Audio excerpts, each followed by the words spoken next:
coming back to what is it that changes, what doesn't change, as I alluded to initially, we are not just an enterprise for Kenya, but we operate for the regional economy. Uganda, Rwanda, Congo, DRC, that is, as well as Burundi. There's been some parts of Tanzania before, as well as some parts of Somalia, even as well as Chad and Central African Republic. There initially also was some products going into Ethiopia and South Sudan.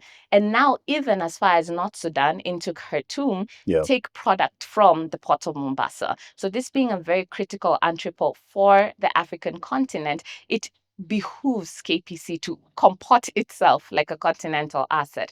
And therefore, where we had reached in terms of capacity, the pipeline investments that we had made, as well as the tank installations that you can see around us, had reached sort of their peak, and therefore needed more aggressive investment for them to keep living up to the demand, because we are seeing at the regional level, some of our neighbors are growing at a rate of like 8%, an average of about 5 to 6% year on year, which means the consumption of petroleum products for mobility, as I indicated, for production and farming is increasing.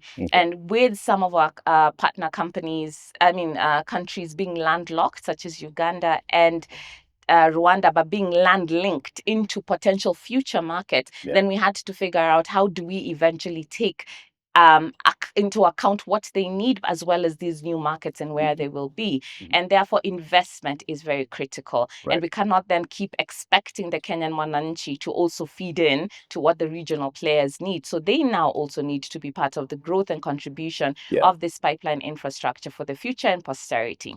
And looking at our operations now, they can proceed as is for about 3-4 more years without major changes. But beyond that, now we'll start getting into an era of shortages if we do not invest. So when we're looking at investment into this infrastructure, it's so that it's fluid. It's so that it is seamless going into the next 25-year horizon.